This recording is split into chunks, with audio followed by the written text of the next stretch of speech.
আমাদের প্রেমের কথা চ্যানেলটির সকল প্রকারের পাঠ গল্প দেখতে আমাদের চ্যানেলটি সাবস্ক্রাইব করে পাশে থাকা বেল আইকনে ক্লিক করুন। রিকশা কিছুটা এগিয়ে যেতেই এক ফোঁটা দু ফোঁটা করে আকাশ ভেঙে বৃষ্টি পড়তে শুরু করলো।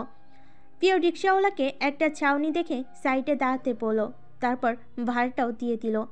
এক পা দু পা করে বাস স্টপের ছাউনিতে গিয়ে বসে পড়ল। বৃষ্টির তেজ বাড়তে লাগলো, সেই সাথে পেরিয়ে আসতে লাগলো এতক্ষণ বুকের ভেতরে চেপে রাখা সব যন্ত্রণা। প্রিয় আদতে এত শক্ত মেয়ে নয়, যতটা সে খানিকক্ষণ আগে দেখিয়েছে। তার প্রতিটা কথা বলার সাথে সাথে চেপে রাখা কান্না বের হতে চাইল। সে কতটা কষ্টে যে নিজেকে কঠিন বানিয়ে রেখেছিল সে জানে না। প্রিয় আকাশপানে তাকায়। ভার্সিটির উদ্দেশ্যে এলো, যাওয়া হয়নি, হবে না আজ। দেহে আর শক্তি নেই, মানসিকভাবে ভীষণ দুর্বল হয়ে পড়েছে। প্রিয় খেয়াল করে আকাশটা অন্ধকার হয়ে এসেছিল খুব, আশেপাশে কিচ্ছুটি দেখা যাচ্ছিল না। বৃষ্টির সাথে সাথে আস্তে ধীরে গুমট বাঁধা মেঘগুলো আকাশকে বিদায় জানাচ্ছিল। পশ্চিম দিক থেকে ধেয়ে আসা আধারিয়া পূর্বে বিলীন হতে লাগলো ক্রমশ। প্রিয় অবাক হয়ে আকাশকে পরিচ্ছিন্ন হয়ে যেতে দেখতে লাগলো। অঝরে বৃষ্টি পড়ছে, এখন সব কি পরিষ্কার ঝকঝকে। ছোটবেলায় তার আব্বু তাকে একটা কথা বলেছিল, খুব বেশি ছোট ছিল না অবশ্য, বয়স তখন 8 থেকে 10-এর মতো। তবুও পিওর স্পষ্ট মনে আছে। নাসিরুদ্দিন সাহেব চমকপ্রদভাবে হেসে পিওকে বলেছিলেন, পৃথিবীর সাথে জীবনের দারুণ যোগসূত্র আছে। যখনই জীবনের কোনো দ্বিধায় তুমি কুল হারাও, তখন প্রকৃতিতে দৃষ্টি দাও, সলিউশন পাবে, পেতে বাধ্য। প্রিয় সেই কথা বলেনি, কখনো ভুলবে না।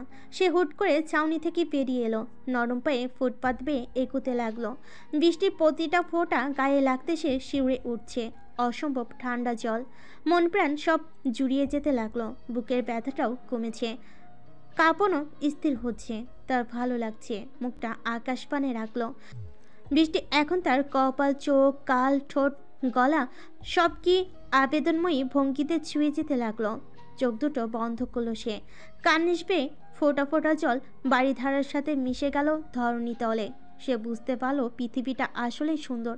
মরে যাওয়ার মতো কিছুই হয়নি, কিচ্ছু না। ওরা শুধু বেঁচে থাকার জন্য কত কি করে, সেখানে প্রিয় এই সামান্যতে কি করে নিজের মৃত্যু কামনা করছে? না, আর করবে না। সে বাঁচবে, সে সুন্দর করে বাঁচবে। যে ছেলেটা তাকে ভালোবাসা শেখালো, যন্ত্রণা চেনালো, সেই ছেলেটার জন্য মন থেকে দোয়া রইল। প্রিয় বৃষ্টি গায়ে মেখে দোয়া করতে লাগলো। জেদি ছেলে শ্রেয়ান, তোমার জন্য ভালোবাসা ছিল, আছে, কিন্তু ভবিষ্যতে থাকবে না। ভবিষ্যতে তোমার থেকে সম্পূর্ণ বিচ্ছিন্ন প্রেয়সীর মনে তোমার জন্য কোনো অনুভূতিই থাকবে না। তবে দোয়া থাকবে, খুব খুব দোয়া থাকবে। তুমিও একদিন ভালোবাসা শিখবে, আমার প্রতি হোক কিংবা অন্য কারোর প্রতি। তীব্রভাবে ভালোবাসাটা তুমিও একদিন টের পাবে। আশফিক রহমান শ্রেয়ান, তুমিও একদিন একজনকে ভীষণ রকমের ভালোবাসবে। ভালোবাসা শিখলে যন্ত্রণা চিনতেই হয়। এক্ষেত্রে আমার দোয়ায় আমি তোমার ভালো থাকাটা রাখতে পারবো না। প্রিয়র কান্না বৃষ্টির সাথে ধুয়ে গেলেও হুট করে ঠোঁট গাল পেয়ে চোখ ছুঁয়ে যাওয়ার হাসিটা মুছল না। এটা বোধহয় থেকে যাবে শেষ অবধি। প্রিয়র সাথে শ্রেয়ানের এরপর দেখা হলো আবার পরের সপ্তাহে। শ্রেয়ান রোজ তার ভার্সিটির সামনে দাঁড়িয়ে থাকে। প্রিয় ইচ্ছে করে এড়িয়ে যায়, আর প্রতিবারই গাড়িতে ওঠার পর লুকিং গ্লাসে শ্রেয়ানের হতাশ দৃষ্টি দেখতে পায়। প্রিয় তখন কিছুই দেখেনি, ভঙ্গিমায় দৃষ্টি সরিয়ে নেয়। একটা কথা আছে, মায়া বাড়িয়ে লাভ না হলে মায়া কাটাতে জানতে হয়। তবে প্রিয় আজ আর এড়িয়ে গেল না, সোজা শ্রেয়ানের দিকে এগিয়ে এলো। শ্রেয়ান যেন চাঁদ হাতে পেল। কিছু বলতে উদ্যত হওয়ার আগেই প্রিয় হাসি ঠোঁটের কোণে সাজিয়ে পড়ল। ভালো আছো? শ্রেয়ান আহত দৃষ্টিতে তাকিয়ে থাকে। প্রিয়কে সম্পূর্ণভাবে অবলোকন করে নিয়ে বলে, তোমাকে ছাড়া ভালো নেই। প্রিয় হাসে। কেউ কাউকে ছাড়া খুব বেশি দিন খারাপ থাকে না, তুমিও থাকবে না। আমাকে তো খুব বুঝতে তুমি, এখন কেন বুঝতে পারছো না? বুঝতে চাইছি না আসলে।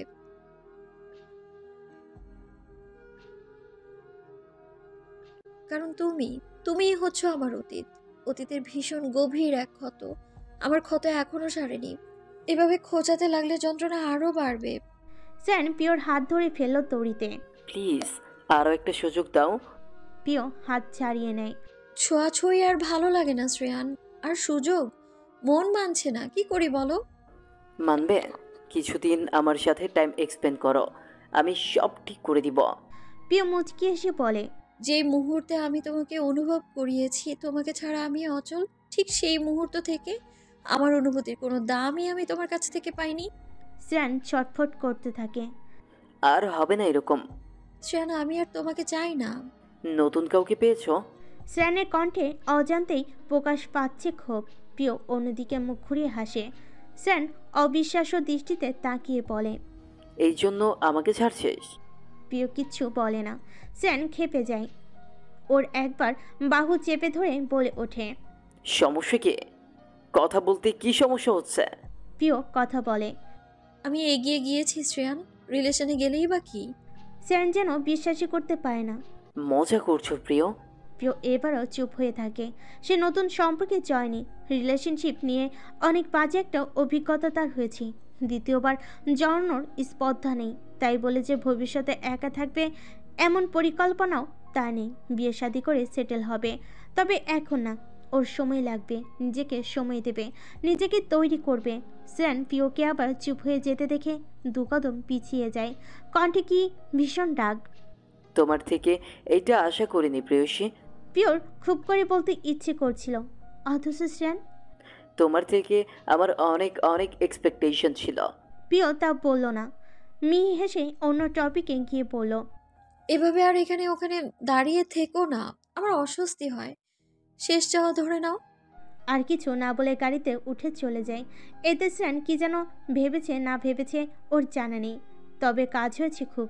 শ্রেয়ানকে এরপর আর আশেপাশে দেখা যায়নি। হয়তো রাগের ক্ষোভে গা ঢেকেছে, কিংবা ওর সেই তথাকথিত ব্যস্ততা ওকে আবার নিজের জালে আটকে নিয়েছে।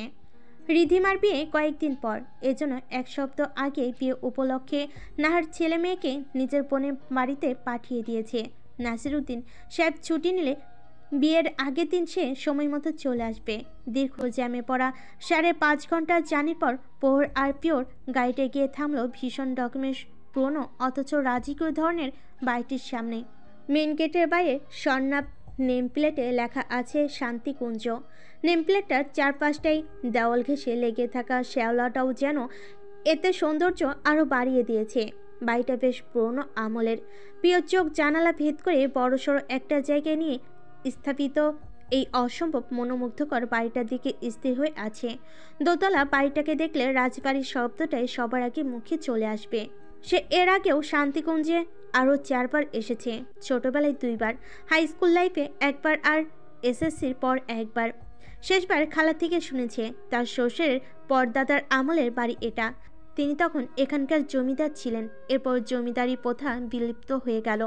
পরবর্তী প্রজন্ম বিভিন্ন এলাকায় ছড়িয়ে ছিটিয়ে গেল।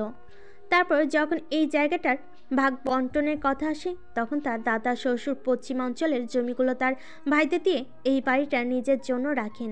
পুরনো ভঙ্গুর অংশগুলো মেরামত করে আবারও বসবাস উপযুক্ত করে তোলেন। দাদা শ্বশুর মারা গেছেন বহুত আগে, তবে ভেঙে নতুন করে বানানোর সাহসটা কেউ করেনি। তার কঠোর আদেশ ছিল এই বাড়িটা এই কাঠামোতেই থাকবে। পোহর ড্রাইভে ছিল।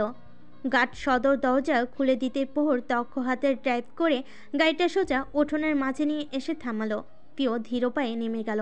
পোর স্টিয়ারিংয়ে ঘুরিয়ে পার্কিংয়ে চলে গেল। পিও নামতেই জেসমিন তটস্থ পায়ে এগিয়ে এলেন। সেই সাথে তার বড় যাও এলেন। সবার ভীষণ আদরে মেয়ে পিও, যে 4 বার এসেছে প্রতিবারই মাথায় তুলে রেখেছে সবাই। মিষ্টি আর বাদ্য ধরনের হয়। প্রিয় কেবল ছোটদের সাথেই নয়, বড়দের সাথেও বেশ জমে। বাড়ির সবচেয়ে বয়োজ্যেষ্ঠ হচ্ছেন জেসমিনের শাশুড়ি মনোহরা শিকদার। মানুষটা বেশ গম্ভীর, বয়স 80 ঘরে চলছে, অথচ এখনও তার দাম্ভিকতায় আছে। সবাই নদ্য হয়ে থাকে। প্রিয় নেমে নিয়ে সবার আগে তাকেই খুঁজল। বিয়েবাড়ির ব্যস্ততায় তাকে এখানে খুঁজে পাওয়াটা দুষ্কার বটে। হাঁপছালো প্রিয়।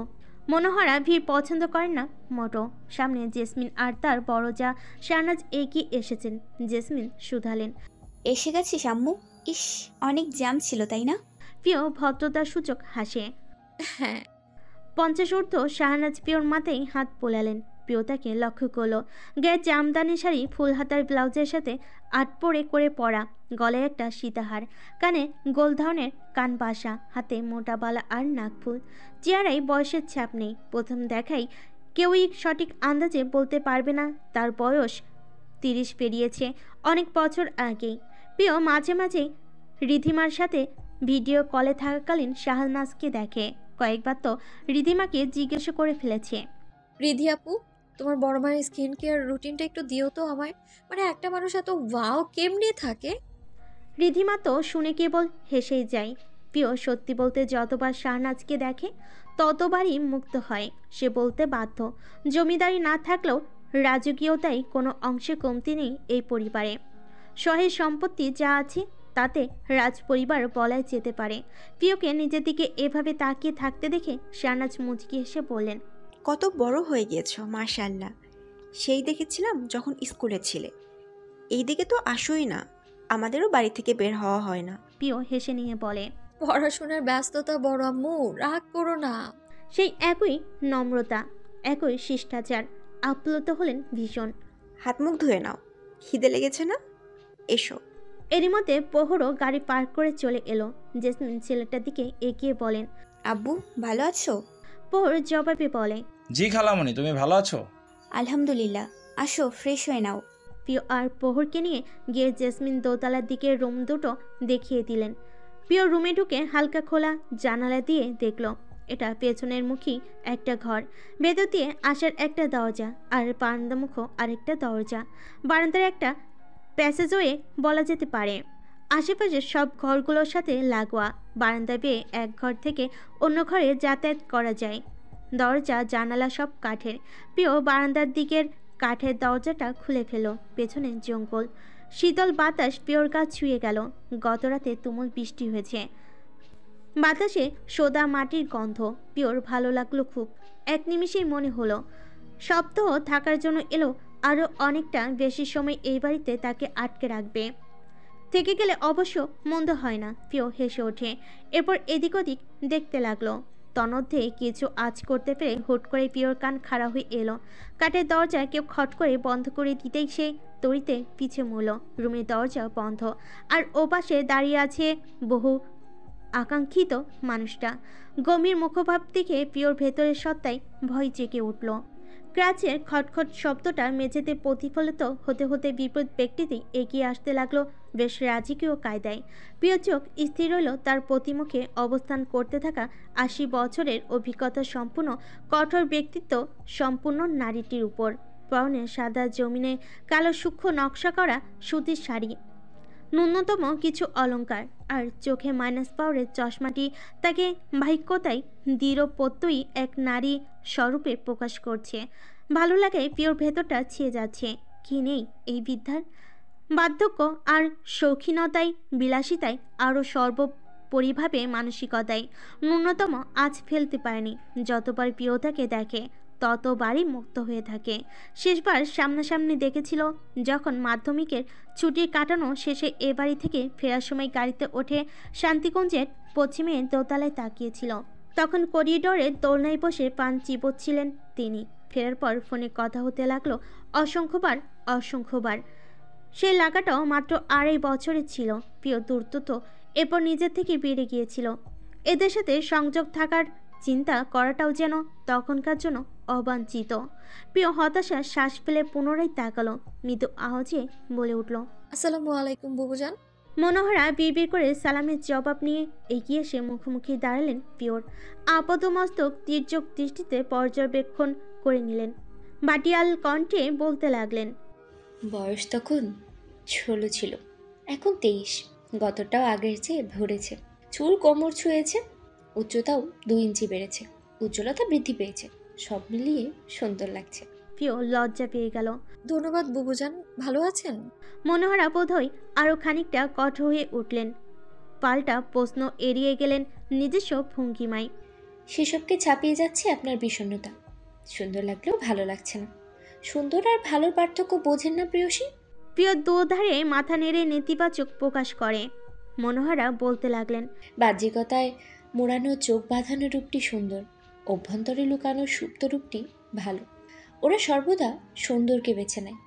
আমি আপনাকে ৬ বছর আগে শিখিয়েছিলাম ভালোটাকে বেছে নিতে। আপনি ভুলে গেছেন কি করে? শেষ বাক্যটায় অসন্তোষ প্রকাশ পেল। প্রিয় নতমুখী হয়ে হেসে পড়ল, আমার আপনাকে অনেক কিছু জানানোর আছে বুবুজান। অনেক কিছু ঘটে গেছে আমার জীবনে। মনোহরা বলেন, ঘটাটাই বরঞ্চ স্বাভাবিক। জীবন সর্বদা এই রূপেই থাকে না, কেবল তো বড় হচ্ছে। আস্তে আস্তে আরও ঘটবে, আরও জানবেন। এখনও সুখে মরে যেতে ইচ্ছে করবে, আবার কখনো বা ভয় আটকে উঠবে। এসবকে অস্বাভাবিকভাবে নেবেন না, দেখবেন আর খারাপ লাগছে না, সব ভালো লেগে যাচ্ছে। প্রিয় আরও কিছু বলতে গেলেই মনোহরা বলে উঠলেন, সবে এসেছেন, বিকেলের সাক্ষাতে ছাদে বসে শুনবো, খেয়ে আসুন। জি আচ্ছা। প্রিয় খুব মান্য করে তাকে, মান্য না করে থাকতেই পারে না। মানুষটাকে প্রিয় অত্যাধিক পছন্দ করে।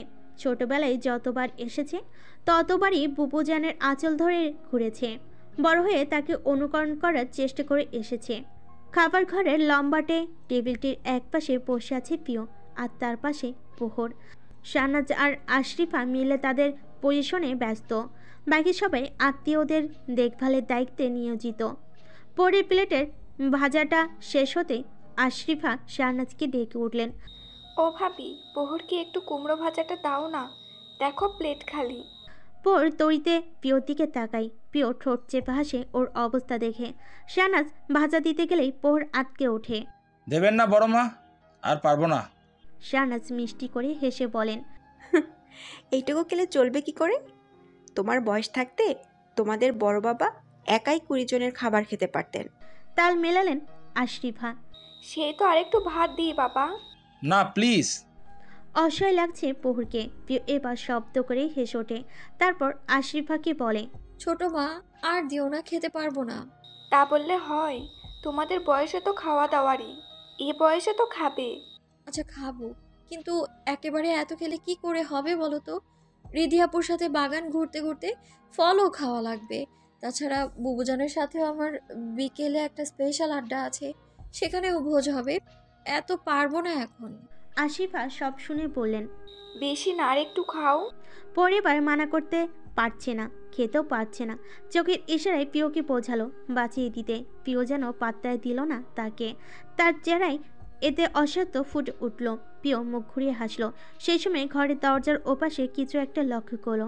একটু খেয়াল করার পর দরজার ওপাশে দাঁড়িয়ে থাকা 3 জন মেয়ের উপস্থিতি আন্দাজ করে ফেল। হাসি আরও চওড়া হলো। সে কোনো রকমে খাওয়া শেষ দিয়ে উঠে যেতে পারলো। প্রহর ছাড় পেল না। খাবার ঘরে 2টো দরজা, একটা রান্নাঘর বরাবর, অন্যটা বের হওয়ার। প্রিয় রান্নাঘর দিয়ে বেরিয়ে ফের মোলদারের সামনে এসে দাঁড়ালো। যা ভেবেছিল তাই। 3টে কিশোরী খুব মনোযোগ দিয়ে দরজার ওপাশের পোস্টটির নাজেহাল হয়ে খাওয়া লক্ষ্য করে যাচ্ছে। কেসে উঠল প্রিয়। সঙ্গে সঙ্গে আটকে উঠল মেয়ে 3টি। একজন তো বুকে ফু দিল। বাকি 2 জন ভরকে যাওয়া নজরে প্রিয়র দিকে তাকিয়ে আছে। প্রিয় বুকে হাত গুছিয়ে দেওয়ালে হেলান দিয়ে দাঁড়ালো। মেয়ে 3টিকে দেখে মনে হচ্ছে তাদের বয়স 16-র ভেতর হবে, তবে চিনতে পারছে না সে। তাই জিজ্ঞেস করে উঠল, পরিচয় দাও ফটাফট, নাম, বয়স, শ্রেণী। তাদের বাড়িতে সে তাদের কাছেই পরিচয় চাইছে। মেয়েগুলো প্রথমে অবাক হলো, পরক্ষণে নিজেদের সামলে নিয়ে বলে উঠল, আমি রূপা, বয়স 14, 9ম শ্রেণী।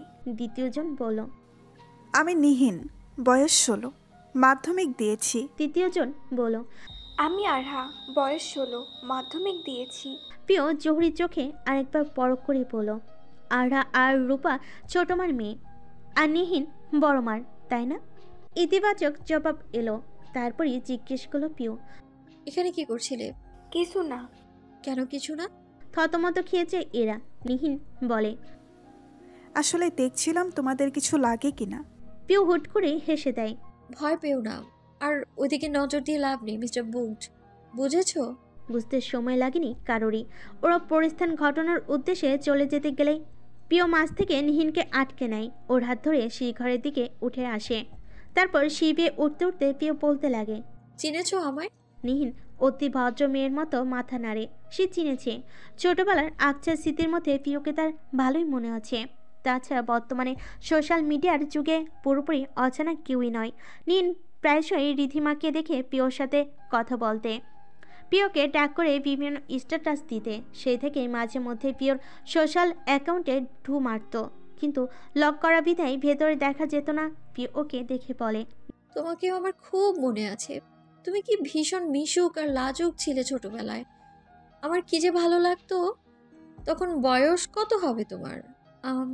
9 বা 10। তোমাকে নিয়ে এলাকা চষে বেরিয়েছি, ভালোই মনে আছে, কিন্তু ফেস ভুলে গিয়েছিলাম। সোশ্যাল মিডিয়ায় আছো? ফেসবুকে আছো? নিহিন জানায়। আছি। কি নামে? নিহিন শিকদার। প্রোফাইলে বাগানের কৃষ্ণচূড়া গাছের সাথে আমার আর দাদা ভাইয়ের ছবি। আচ্ছা, ফ্রেন্ড রিকোয়েস্ট দেবো রাতে। আমি প্রিয়সী মর্তুজা, আমি আছি। নিহিন মাথা নাড়ায়। প্রিয় বলে, তুমি বরাবরই কম কথা বলো নাকি? আগে তো এত চুপচাপ ছিলে না। মা বলেছে বড় হচ্ছি, এখন কথা মেপে মেপে বলা উচিত। তোমার মা ঠিক বলেছে। প্রিয় থেমে আবার বলে, কিন্তু অতটাও ঠিক না। মানুষ ভেদে কম বেশি কথা বলবে। আমার সাথে এতটা কার্টেসির প্রয়োজন নেই। আমরাই তো, টেক ইট ইজি। ঠিক আছে প্রিয়দি। বাহ, মনে আছে আগেও আমার প্রিয়দি বলতে। নিহিন হাসে। মনে আছে, তোমাকেও খুব মনে আছে। সেই 6 থেকে 7 বছর আগে এসেছিলে। এর মধ্যে তোমার সাথে আর দেখা হয়নি। এটা কি ঠিক করেছ? মোটেও ঠিক করিনি, কিন্তু আমার তো নিজের মামা বাড়ি। বাবার গ্রামের বাড়িই যাওয়া হয় না। এখানে এসেছি, এই কত। কেন চাও না? ভালো লাগে না। প্রিয়দি, তুমি না আগে মানুষদের সাথে মিশতে পছন্দ করতে? মানুষ খুব সুন্দরভাবে পাল্টায় নিহিন। নিহিন পিট পিট করে তাকিয়ে থাকে। ওরা ছাদে দাঁড়িয়ে আছে এখন। প্রিয় গিয়ে মাঝখানে দোলনাটিতে বসে পড়ে। তারপর নিহিন জানায়, তোমাদের বাড়িটা আমার খুব পছন্দের। আমারও। আমার কি মনে হয় জানো? মনে হয় থেকে যাই। থেকে যাও? প্রিয় ঠোঁট টিপে হাসে। যা, তা হয় নাকি? চেষ্টা করলেই হয়। তা কিভাবে? বলবো না প্রিয়দি। এতদিন আমাকে ভুলে থাকার জন্য এটা তোমার পানিশমেন্ট। বাপরে, বাচ্চাটার অভিমান আছে দেখছি। তো তুমি কি ভেবেছ? মুখ ঘুরিয়ে ফেলে নিহিন। প্রিয় হো হো করে হেসে ওঠে। তারপর জিজ্ঞেস করে, তোমাদের বাড়িতে অনেক মানুষ, আমাকে একটু বলবে কে কে আছে? আমার ঠিক খেয়াল নেই। নিহিন বলতে লাগে, দিদার 3 ছেলে 2 মেয়ে। আমার বাবা মা, মেজো মা, মেজো আব্বু, ছোটো মা, কাকাই আর মামনি, ফুপিমণি। মামনি এসেছে, ফুপিমণি আমেরিকা থাকে তাই আসতে পারেনি। ছোট দাদুর 4 জন মেয়ে ছিল, তাদের সংসার এক একজনের এক এক এলাকায়। রিধিমাদিদের বিয়ের উপলক্ষে 3 জন এসেছে, আর চেলাপেলা আছে অনেকগুলো। আমরা 3 ভাই বোন, দাদা ভাই, ছোট দাদা ভাই, আমি, দাদা ভাই। কিন্তু আমাদের কাজিন গোষ্ঠীর সবাই বড়, বুঝেছ? রিধিমাদির 3 বোন, 1 ভাই। রিধিমাদি, নিধিদি, আরুষিদি আর কিউট বাচ্চা শুভ্র। আর কাকায় 2 মেয়ে 2 ছেলে, সৌরভ ভাইয়া, আসিফ ভাইয়া, আরহা আর রূপা। সৌরভ ভাইয়া আর আসিফ ভাইয়া পিঠাপিঠি, দাদা ভাইয়ের চেয়ে 2 আর 4 বছরের ছোট। আমার দাদা ভাই সন্ন্যাসী লাইফ লিড করছে, আর তারা বিয়ে করে নিয়েছে। বড় বউ জয়া উচ্চ মাধ্যমিক পাশ করেছে, আর ছোট বউ শুভ্রা আমার সমান। বড় বউ কিন্তু প্রেগনেন্ট, 4 মাসের। এই তো আর 5-6 দিন মাসের মধ্যেই নেক্সট জেনারেশনেও ডাউনলোড হয়ে যাবে। তারপর প্রিয়র মাথা ঘোরাতে লাগলো। সে নিহিনকে থামিয়ে দিয়ে বলল, এই থামো থামো, কি বলে গেলে এসব? কিছুই মাথায় ঢুকলো না। পরিবারে কে কে থাকে জিজ্ঞেস করেছি, তুমি পুরো কুণ্ডলি বলে গেলে বোধ হয়। থাক, আর শোনা লাগবে না। যা জানি তাও মাথা থেকে বেরিয়ে যাচ্ছে আমার। প্রিয়র কথা শুনে নিহিন হেসে উঠল। হাসি থামে না তার। প্রিয় ভুরু কুচকে তাকিয়ে থাকে। ততক্ষণে সাথে আগমন হয় রিধিমা আর নিধির। প্রিয়কে দেখে দৌড়ে এসে জড়িয়ে ধরে বলল, কত বছর পর দেখলাম। সাপের গর্তে লুকিয়েছিলে কার ভয়ে? ঢাকা বেড়াতে গিয়েও তোর খোঁজ মিলতো না। প্রিয় আমোদিত হয়ে বলে ওঠে, মিস করেছি খুব আপু। আমরাও। কিছুক্ষণ গল্প স্বল্প করলো ওরা। এর মধ্যে হঠাৎ অন্দরে হইচই শুরু হয়ে গেল। নিহিন রেলিংয়ে ঝুলে মূল ফটকের সামনে দাঁড় করানো কালো রঙের গাড়িটা দেখতেই মুখে হাত চিপে চিলিয়ে উঠল। ব্যাপারটা এত দ্রুত ঘটল যে প্রিয় মস্তিষ্ক তা ধরতে পারল না। তন্মধ্যে নিহিনও দৌড় দিয়েছে বাড়ির ভেতরে। রিধিমা আর নিধিও দাঁড়িয়ে নেই। রিধিমা প্রিয়র হাত ধরে এগোতে লাগলো। নিহিনের মতো দৌড়ে নয় অবশ্য, তবে ওরাও গতিশীল পায়ে এগোচ্ছে। প্রিয় বিস্মিত হয়ে পা ফেলছে।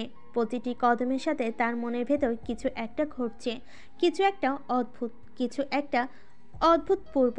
ব্যাপারটা ভালো লাগার নাকি খারাপ লাগার তা খতিয়ে দেখা আবশ্যক হয়ে উঠল প্রিয়র জন্য। ভেতরটা চটফট করতে লাগলো অজানা শঙ্কায়। বসার ঘরে নরম গদিতে একজন ছেলে বসে আছে, আর তাকে ঘিরে সবার যত উল্লাস। পড়াশোনার সুবাদে ছোট থেকে ঢাকায় থাকা হয়েছে তার। এরপর কি মনে করে যেন সেখানেই বসত গেড়েছে। বাড়িমুখো হয় অবশ্য ওই মাসে কিছুদিনের নামে। এই নিয়ে বাড়ি থেকে কেউ এখন আর তাকে কিছু বলে না। কিছু বলে মাস 4-5 নামে নিরুদ্দেশ হয়ে যাওয়ার অভিজ্ঞতাও তার আছে। পিওর বুদ্ধি হওয়ার পর সে ছেলেটাকে দেখেনি, অথবা দেখেছে। ছোটবেলায় সব স্মৃতি তো আর মাথায় থাকে না, পিওর মনে একদমই নেই। তবে দেখা হয়েছিল সেই 9 সনে।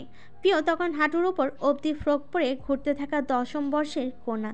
ছেলেটা তখন ম্যাট্রিকের প্রিপারেশন নিয়ে নাও খাওয়া বাদ দিয়ে দেওয়া অবস্থায় থাকা তেজদীপ্ত কিশোর।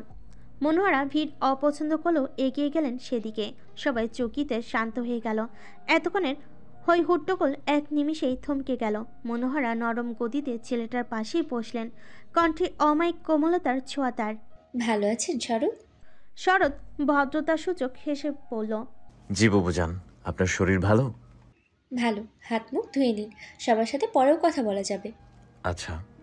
শরৎ উঠে পড়ল সেখান থেকে। শ্রীঘরের সামনে পিও দাঁড়িয়ে আছে একা। শরৎ শার্টের হাতা ফোল্ড করতে করতে শ্রীঘরের দিকে এগোচ্ছে। পিওকে ক্রস করে 1 কদম এগিয়ে গিয়ে আবার 2 কদম পিছিয়ে এলো। পিও তার দিকে তাকিয়েছিল। শরৎ তাকে বেশ কিছু সেকেন্ড লক্ষ্য করলো, পরক্ষণই শুধালো, প্রিয়? যেন সে নিশ্চিত নয় এই মেয়েটি পিও কিনা। পিও বিস্মিত ভঙ্গিমায় মাথা উপর নিচ নাড়ে। চিনল কি করে? জিজ্ঞেস করতে যাবে তা অমনি শরৎ সিঁড়ি বেয়ে উঠতে লাগলো। যার পূর্বে তার ঠোঁটের কোণ ঘেঁষা হাসিটা পিওর নজরটা কিভাবে যেন এড়িয়ে গেল। বিকেল হতে হতে পিও মনোহরের রুমে চলে এলো। দরজায় নক করে বলল, বুবুজান আসবো? ক্ষণকাল ব্যয়ের পর ওপাশ থেকে ক্ষীণ আওয়াজ আসে, ভেতরে আসুন। পিও ভিড়িয়ে দেওয়া দরজাটা খুলে ভেতরে প্রবেশ করতে গেলেই দেখতে পেল খাটে বুবুজান আর তার সামনে চেয়ার টেনে শরৎ বসে আছে। মনোহরা ডান হাতের তর্জনী দিয়ে ওকে ভেতরে আসতে ইশারা করলেন। পিও বলে উঠল, আপনারা বোধহয় কথা বলছিলেন, আমি পরে আসি। বিরোধ করলো একত্রে মনোহরা এবং শরৎ দুজনই। ভেতরে আসুন। থতমত খেয়ে পিও ভেতরের দিকে পা বাড়ালো। এরপর কি করবে বুঝতে পারছে না। মনোহরা পিও নাতির সাথে খানিকক্ষণ আগের কথোপকথন চলমান করলেন। কদিনের ছুটিতে এসেছেন? 10 দিনের ছুটি নিয়েছি। বিয়ের পরই ফিরেছেন তবে? জি। আপনার পুরো পরিবারই এখানে আছে, থেকে গেলে হয় না? মন টানে না। বিয়ে শাদীর বন্দোবস্ত করব কি? সৎ মাথা নিচু করে হেসে ফেল। মনোহরাও হাসলেন। রাজি? এখনই না। হ্যাঁ সূচক জবাবের আশাটা সত্যি আমার ছিল না। শরৎ কিছু বলে না। মনোহরা দীর্ঘশ্বাস ফেলে সুধান, ছোটটাকেও কি সাথে নিয়ে ওড়াল দেওয়ার পরিকল্পনা আছে নাকি? না বুবুজান, ও এখানে আনন্দ পায়। আর আপনি? আপাতত নিজের কাজে। ঠিক আছে, যতদিন আছেন ঘুরে ফিরে আনন্দ করুন, বাড়ি ঘেঁষেই থাকবেন, আপনার মা খুশি হবে। আচ্ছা বুবুজান। এরপরের কোন পরিকল্পনা আছে? শরৎ চোখে আসে। পরিকল্পনাহীন লাইফ লিড করতে শিখিয়েছেন আপনি আমায়। ভাগ্যে যা আছে তা হবেই। আপনি বলেছিলেন সৎ থাকতে, আদর্শবান হতে। আল্লাহ ভরসা, তিনি উত্তম পরিকল্পনাকারী। সন্তুষ্ট হন মনোহরা। বলতে লাগেন, কাল বিকেল করে উত্তরপাড়ায় যাবেন, পানি উঠেছে ওখানে, নৌকা নিয়ে ঘুরতে ভালো লাগবে। ঠিক আপনার পছন্দ মতো পরিবেশ জানো। ঠিক আছে বুবুজান। কাউকে নিয়ে যাবেন? পিও দাঁড়িয়ে থেকে কি করবে বুঝতে পারছে না। শুধু এই অসময়ে এখানে আসা হলো, না এলে কি মরে যেত। ধ্যাত। শরৎ একবার ওর দিকে আর চোখে তাকালো। ওর হাবভাব লক্ষ্য করে মনোহরাকে বলল, দেখি। আচ্ছা বুবুজান, আমি আসি তবে। থার্ড পার্সনের সামনে তো খোলাখুলি সব বলা যায় না, পরে বলবো। মনোহরা মুচকি হেসে বলেন, আসুন। শরৎ যেতে যেতেও বাঁকা চোখে পিওকে দেখে গেল। পিওর মস্তিষ্ক এখনো আটকে আছে শরতের ওই থার্ড পার্সন সম্বোধনে। বাই এনি চান্স সে কি ওকে উদ্দেশ্য করে বলল কথাটি? বাই এনি চান্স না, আসলেই ওকে উদ্দেশ্য করে বলেছে। ব্যাপারটি ধরতে পিওর ছোট্ট সাইজের গোলাকৃতি মুখটি হা হয়ে এলো। মনোহরা ওকে ডাকলো তখন। বলুন প্রেয়সী। পিও এগিয়ে গিয়ে মনোহরার পাশটাই জায়গা করে নিল। পা তুলে বসে বলল, বুবুজান আসুন একটু সিরিয়াস আলাপ করি। আসুন করি। চরম সিরিয়াস, সুখ দুঃখের গল্প, বুঝলেন? বুঝলাম। আপনি নির্বিকার থাকতে পারবেন না, বিভিন্ন এক্সপ্রেশন দেবেন। যেমন? এই ধরুন, আমি হাসির কিছু বললে আপনি হাসবেন, বিরক্তিকর কিছু বললে ভ্রু কুঁচকাবেন, কষ্টের কিছু বললে ব্যথিত হবেন, এইসব আর কি। আচ্ছা ঠিক আছে। সন্ধ্যার দিকে পিও নিজের রুমের সামনে করিডোরে দাঁড়িয়ে আছে। এখান থেকে বাড়ির পেছনের ফল বাগানের দিকটা দেখা যাচ্ছে। প্রিয় চোখ যতদূর যাচ্ছে তাতে সে বুঝতে পারছে বাগানের সীমানাটার পর সব ঘন গাছগাছালি দিয়ে বেশ অনেকটা রাস্তা পরিপূর্ণ। বাচ্চাকালে এত কিছু খেয়াল করেনি, এখন সব কিছুতেই নজর যাচ্ছে। প্রিয়র হুট করে একবার ইচ্ছে করলো ভেতরে যেতে, কিন্তু ভয় লাগছে। আবারও ভয়কে ছাপিয়ে যাচ্ছে মনুষ্যত্ব জাতির আদিম স্বভাব বিশিষ্ট অদম্য কৌতূহলটি। হুট করে সেখানে নিহিনের আওয়াজ আস্তে আস্তে করে এগিয়ে এলো। প্রিয়তি, তুমি এখানে? আমি তোমাকে রুমে না পেয়ে এদিক দিয়ে খুঁজে হয়রান। প্রিয় পিছে ঘুরে ওর দিকে তাকায়, মুচকি এসে জিজ্ঞেস করে, খুঁজছিলে কেন? নিহিন জানায়, সবাই মিলে সাথে আড্ডা দেবো, চলো। প্রিয় কিছুক্ষণ ভাবে, তারপর শুধায়, কতক্ষণের আড্ডা ডিউরেশন? সারা রাত। সারা রাত। নিহিন মুচকি এসে আবারও বলল, বহুদিন পর সবাই একসাথে হয়েছি, আজ কাউকে ছাড়বো না, আসো। কতজন আছে? ছোট দা ভাই, সৌরভ ভাইয়া, আসিফ ভাইয়া, রিধিমাদি, নিধিদি, আরুষিদি, আরহা, রূপা আর ফুপাতো বোনেরা আর রিধিমাদির কিছু ফ্রেন্ডস।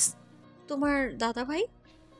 আর কিছু কল অ্যাটেন্ড করার ছিল, শেষ দিয়ে আসবে বোধহয়, আবার রাতের খাওয়া শেষেও আসতে পারে, ওর ব্যাপারে কিছুই বলা যায় না। প্রিয় হাসে। নিহিন বলে, চলো যাই। প্রিয়র উপায়ান্তর না পেয়ে জানিয়ে দেয়, যেতে ইচ্ছে করছে না। নিহিন চার আলিপ সমান টেনে জিজ্ঞেস করে, কেন? এমনি। প্রিয়দি, কোনো সমস্যা হচ্ছে? বলো আমায়। প্রিয় নিহিনের গালে হাত বুলিয়ে বলে, সমস্যা হচ্ছে না, কিন্তু ওখানে অনেক মানুষ, এত মানুষের মাঝে যেতে ইচ্ছে করছে না আমার। একা থাকবে? ভালো লাগবে একা থাকতে? আমি থাকি সাথে। কি আধুরে আবদার। প্রিয়র হাসি পেয়ে গেল, মুচকি এসে বলো, তুমি ওদের সাথে এনজয় করো, আমি কিছুক্ষণ এখানেই দাঁড়িয়ে হাওয়া খাবো। আচ্ছা শোনো, আমি তোমাকে মেসেঞ্জারে নক দিয়েছি, কোনো সমস্যা হলে আমাকে একটা মেসেজ বা কল দিয়ে দেবে, ঠিক আছে প্রিয়দি? ঠিক আছে। প্রিয়দি, যাই তবে। প্রিয় ঠের বুঝতে পারছে মেয়েটা থেকে যেতে চাইছে। ভালো লাগলো তার খুব, কিছুক্ষণ রেখে দেওয়ার ইচ্ছেও জাগলো। এখন সে নিজের ইচ্ছের কথা শোনে, তাই তো বলে উঠল, না, পরে যেও। ভীষণ চওড়া একটা হাসি নিহিনের ছোট্ট মুখটাই ঢেউ খেয়ে গেল। প্রিয়তা দেখে হাসলো, বলল, রাতে ঘুরতে বেরোবো। কই যাবে প্রিয়দি? আমি একা নই, তুমিও যাবে। আমি? রাতে? নিহিনের ভীত সন্ত্রস্ত কণ্ঠস্বর। প্রিয় ভুরু কুচকে শোধালো, সমস্যা? অন্ধকারে ভয় লাগে। কিসের ভয়? ভূতের। প্রিয় হো হো করে হেসে উঠল। তার মানে আমার সাথে যাবে না? নিহিনের রাত করে ওয়াশরুমে যেতেও ভয় লাগে, সেখানে বের হওয়াটা। কিন্তু বেরোলে অনেকটা সময় সে প্রিয়র সান্নিধ্যে থাকতে পারবে। ছোটবেলা থেকেই ওর প্রিয়কে ভালো লাগে, প্রিয়র সাথে সময় কাটাতে ভালো লাগে, এখনও লাগছে। প্রিয়র সাথে সময় কাটানোর একটা সুযোগও সে হাতছাড়া করতে চায় না। কি মিষ্টি একটা মেয়ে তার প্রিয়দি, কি সুন্দর করে কথা বলে। নিহিনে কেবল শুনে যেতে ইচ্ছে করে, তাই তো সব ভয়কে সাইডে ফেলে বলে উঠল, যাবো, কিন্তু কোথায়? পরে বলবো। আচ্ছা প্রিয়দি। তোমার সম্পর্কে কিছু বলো, বয়ফ্রেন্ড আছে? নিহিনের মুখটাই ভয় ছেয়ে গেল। না প্রিয়দি, এই বাড়িতে মেয়েদের ছেলে মানুষের সাথে মেশার কঠোর নিষেধাজ্ঞা আছে। স্কুলে বন্ধু ছিল না? ছেলে বন্ধু ছিল না, শিকদার বাড়ির মেয়ে শুনলেই ছেলেরা 10 হাত দূরে দৌড় দেয়। রাস্তাঘাটে কেউ টিচ করেনি কখনো? পিওর বিস্মিত কণ্ঠস্বর। নিহিন জানাই, রিধিমাতিকে স্কুলে পড়াকালীন পূর্বপাড়ার এক ছেলে কেবল সিটি বাজিয়েছিল। দাদাভাই সেই ছেলেটার এমন দশা করেছিল, শুধু আমাদের গ্রাম না, আশেপাশের 10 গ্রাম অবধি এখন আমাদের দিকে চোখ তুলে তাকাতে ভয় পায়।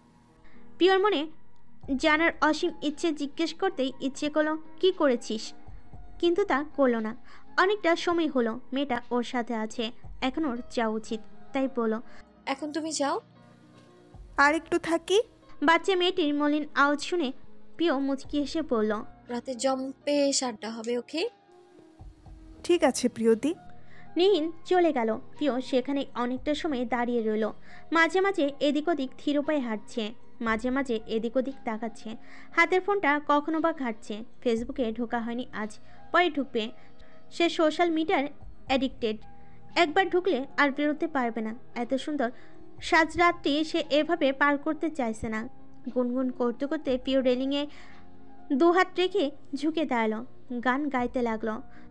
অতীতের ছবি আঁকা হয়ে গেলে চারিদিকে এই চোখ দুটি মেলে, পলাতক আমি কোথা যেন যাই আধারের হৃদন শুনে। আকাশে শুল্কা চতুর্থীর চাঁদ দেখা যাচ্ছে। পিওর চোখ বন্ধ, গোলমুখে ছোট ঠোঁট দুটো সেই বাঁকা চাঁদটির মতো করে হেসে যাচ্ছে। বাতাসের সাথে ভেজা মাটির গন্ধটা তার মন মাতিয়ে তুলছে। এই হাসি থামবার নয়, অথচ থেমে গেল চকিতে। কামিনী ফুলের ঘ্রাণে পিওর কপাল কুঁচকে এলো। আশেপাশে কোনো কামিনী ফুলের গাছ নেই। কি আশ্চর্যকর ঘটনা! স্মেলটা সে অনেকক্ষণ ধরেই পাচ্ছে, তবে খেয়াল করলো এইমাত্র। তারপরে একটা পুরুষালী দাম্ভিক কণ্ঠ সে শুনতে পেল। গানটা সুন্দর, তবে আওয়াজটা না। কাইন্ডলি এর মতো আর কোনো গানকে খেয়ে দেবেন না। অপমান! রাগে গা শিরশির করে উঠল পিওর। তড়িতে পিছে ঘুরে উঠে পড়ল। ভাই আপনার সমস্যাটা কি বলবেন? গ্যাস্ট্রিকের সমস্যা, বুক জ্বালা পোড়া করে, ওমিপ্রাজল খান, তা না করে আমার পেছনে লাগতে এসছেন কেন? শরৎ কফির কাপে চুমুক দিতে দিতে পিছু ঘুরে চলে যাওয়ার উদ্দেশ্যে পা বাড়ল। পিওর রাগ আরো কয়েক ধাপ বেড়ে গেল। এসবের মানেটা কি? অভদ্র লোক কোথাকার! কেউ প্রশ্ন করলে উত্তর দিতে হয়, সে তো দিলই না, উল্টো এড়িয়ে গেল। অমানবিক লোক কোথাকার! 3 বার মুখোমুখি হয়েছে, তার মধ্যে 2 বারই অপমান করে বসলো। ছি, কি জঘন্য! পিওর মুখের ভেতরটা তিতকুটে হয়ে এলো। শরৎ 2 কদম এগিয়ে আবার পিছু মুলো। পিওর পরনে একটা মাল্টি কালারের ঘাগরা আর কালো শর্ট কামিজ। ওড়নাটা চাদরের মতো করে পেঁচিয়ে রেখেছে, চুলগুলো কাটা দিয়ে বেঁধে রাখা। সামনে দিয়ে 2 গাছি চুল বেরিয়ে আছে। শুল্কা চতুর্থীর ক্ষীণ আলোতে তার ছোট্ট পান্তেয়ার ন্যায় গোলমুখটি ভালোভাবেই দৃশ্যমান। ঠোঁট আর চিবুক সংলগ্ন ভাঁজটা মারাত্মক গভীর। চাঁদের আলোয় পিওর ক্ষণে ক্ষণে ফুলে ফেঁপে ওঠা নাকটা দেখে শরৎ হাসল। চারদিকটা আধার, সেই হাসি অদৃশ্য। পিও দেখতে পেল না, তবে বুঝতে পারল ছেলেটা দাঁড়িয়ে আছে, আবার কিছু বলতে যাবে। তার আগে শরৎ বলে উঠল, শোধ নিচ্ছি, নেব, নিতে থাকবো। কপাল কুঁচকে উঠল পিওর। কিসের শোধ? মনে নেই কিছু? অবাক হয় শরৎ। পিওর আসলেই মনে নেই কিচ্ছু। পিওর ঠোঁট সামান্য উল্টে দুধারে মাথা নাড়ে। উত্তপ্ত শ্বাস ফেলে শরৎ। ডাবল শোধ হবে এবার, বি রেডি। চলে গেল শরৎ। পিও আর কথা পারল না। রিধিমা থেকে জেনে নেবে ছোটবেলায় কি কাহিনী ঘটিয়েছিল। পিও এসএসসি ছুটিতে আসার পর শরতের দেখা পায়নি। শরৎ তখন ঢাকায় ছিল। দেখা হলে এর আগেই হয়েছে, আর এর আগে এসেছিল সে ক্লাস 2তে পড়তে, শরৎ ক্লাস 9-10-এ।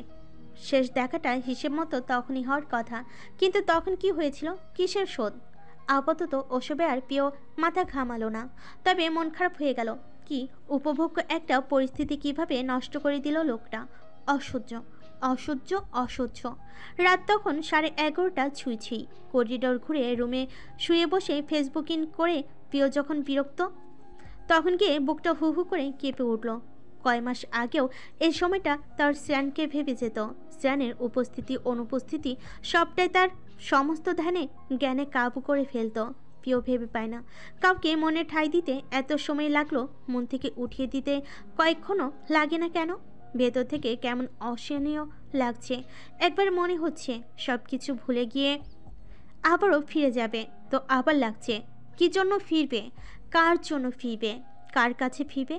সেই পুরুষের কাছে যার ভেতর তার জন্য ন্যূনতম সম্মানবোধ নেই, যে তাকে বন্দি করে রাখতে চায়, তার কাছে ফিরবে। পেয়েছিল উড়নচণ্ডী। শ্রেয়ান তার পাখা কেটে পায়ে শেকল জড়িয়ে সামনে আটকে রাখতে চায়। প্রিয় তো তা চায় না। প্রিয় 4 ডানা মেলে বাঁচতে চায়। কি সুন্দর আকাশ! প্রিয় সেই আকাশে উড়ে বেড়াতে চায়। এক পুরুষের একত্রত সম্পত্তি হিসেবে সে কখনোই নিজেকে মানতে পারে না। কিন্তু মন খুব খারাপ একটা জিনিস। মন তাকে ফিরতে বলে, মন তাকে বন্দিনী হতে বলে। মন বলে আরেকবার সেই পুরুষকে ভালোবাসতে। মন বলে তাকে আরেকবার জড়িয়ে ধরে ভালোবাসি বলতে। কি সাংঘাতিক! প্রিয়তা পারছে না, প্রিয়তা চাইছে না। প্রভুত্ব বিষয়টা সুন্দর না। শ্রেয়ানের মধ্যে এর অভাব নেই। সে কৃতিত্ব ফলাতে চায় সর্বক্ষণ। প্রিয়র মনে নেই যতটা সে সম্পর্কের শেষ বছরটাই কেঁদেছে, ততটা কান্না তার পুরো জীবনের একাংশেও ছিল কিনা। আমি জেনে শুনে বিষ করেছি পান, বিষের তরে সপেছি প্রাণ। যতই দেখি তারে ততই দহি, আপন মনোজ্বালা নীরবে সহি। তবু পারিনে দূরে যেতে, মরিতে আসি, লই গো বুক পেতে অনল বান। প্রিয় খাটে হেলান দিয়ে শুয়ে সিলিংয়ের দৃষ্টি নিবদ্ধ করে মিনমিনিয়ে স্বরে গানটি গাইল। না, ভালো লাগছে না আর। তড়িতে খাট থেকে উঠে বসলো। এক কোণায় পড়ে থাকা সিল্কের ওনাটা গায়ে জড়িয়ে নিয়ে ফোন হাতে বেরিয়ে পড়লো। একবার ভাবলো নিহিনকে ডেকে নিয়ে বাইরে বের হবে, পরক্ষণেই ভাবলো থাক এখন না, আর একটু রাত বাড়লে তারপর যাবে। এখন কোথাও যাওয়া যাক। পশ্চিমে সিঁড়িঘর। প্রিয় ধীর পায়ে সেদিকে এগিয়ে গেল। মৃদুমন্দ আলোয় প্রিয় সিঁড়িগুলো স্পষ্ট দেখতে পাচ্ছে না, তবে এ পাশটা পরিচ্ছন্ন বিধায় যাদের এত নরম আলোটা কিছুটা হলেও দিক বোঝাতে সাহায্য করছে। প্রিয়র আলসেমির কারণে আর ফোনের টর্চ অন করা হলো না। সেই দিয়ে যত কদম এগোচ্ছে ততই উল্লাসিত আওয়াজ তার কানে তীব্রভাবে ধাক্কা খাচ্ছে। প্রিয় ধীর কদমে গিয়ে একদম দরজার সামনে দাঁড়িয়ে পড়লো। সে লক্ষ্য করলো চাঁদের একটা কোণা জুড়ে রাজত্ব চালাচ্ছে বাড়ির ইয়াং জেনারেশন। প্রিয় সবাইকে লক্ষ্য করলো। না, নিহিনের কথা অনুযায়ী অত মানুষে নেই এখানে। রিধিমা এক কোণায় বসে আছে, তাকে ঘিরে নিহিন, নিধি, আরুষি আর দুজন বসে আছে। উল্টো দিকে আসিফ আর 3টে ছেলে আছে।